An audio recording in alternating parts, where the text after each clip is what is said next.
أشهد أن محمدا.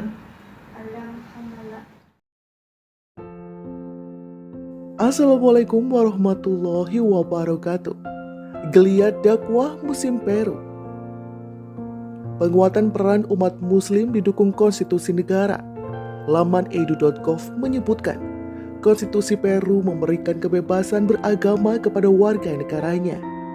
Tiap warga dijamin hak hidup dan beragama dan melarang tindakan diskriminasi dalam bentuk apapun terhadap umat beragama. Negara juga membebaskan tiap penganut agama mendirikan tempat peribadatan. Umat Islam sendiri telah memiliki masjid pertama yang cukup representatif di Tacna.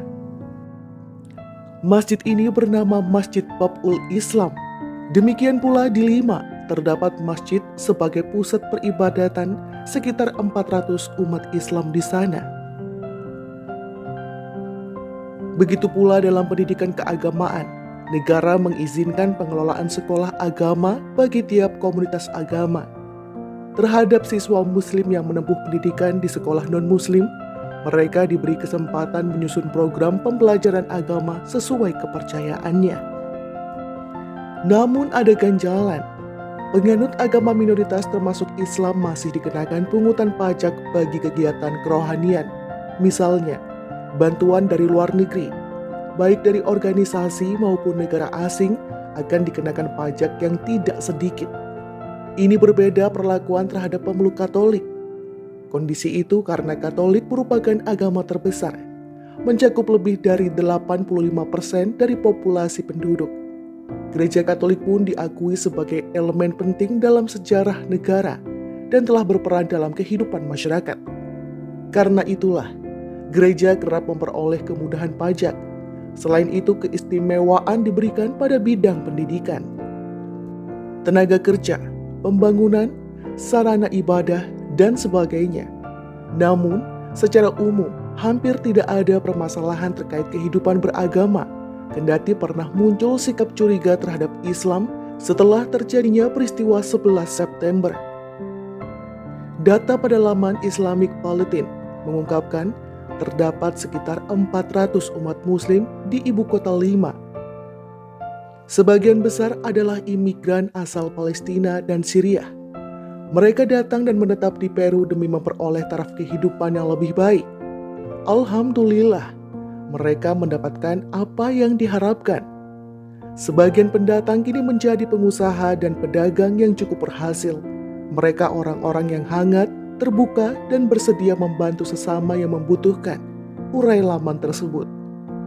Menurut penjelasan Isa, Ketua Pengurus Masjid Lima, beberapa tahun lalu akibat kurangnya pembinaan keagamaan, tidak sedikit umat Islam yang mengadopsi tradisi lokal. Hal ini dikhawatirkan bisa mempengaruhi keimanan. Maka itu, tokoh dan pemuka agama Islam bertekad meningkatkan frekuensi pembinaan agama kepada umat. Penjelasan senada terdapat dalam laman Peru Islam. Pembinaan rohani merupakan salah satu perhatian besar dari para tokoh muslim setempat. Penguatan akidah adalah fokus kegiatan. Demikian pula pendidikan agama terkait praktek peribadatan. Sementara pada tataran komunal, dakwah terus dilaksanakan. Kepada warga asli dan non-muslim dijelaskan mengenai nilai-nilai luhur agama Islam. Ini juga berkaitan dengan kesalahpahaman yang masih ada terhadap Islam. Hanya saja, tidak sedikit kendala yang dihadapi. Di antara yang paling mendesak, papar laman Musulmanes Puanos, yakni keterbatasan dana bagi aktivitas keagamaan di kalangan warga muslim keturunan Latin. Contoh nyata dari dampak kekurangan dana adalah ketika sebuah musholah di Lima terpaksa menghentikan kegiatannya pada 1993 silam. Demikian pula musholah yang berada di kawasan Villa El Salvador turut ditutup karena alasan yang sama. Lamu tidak berpangku tangan untuk mengatasi permasalahan ini.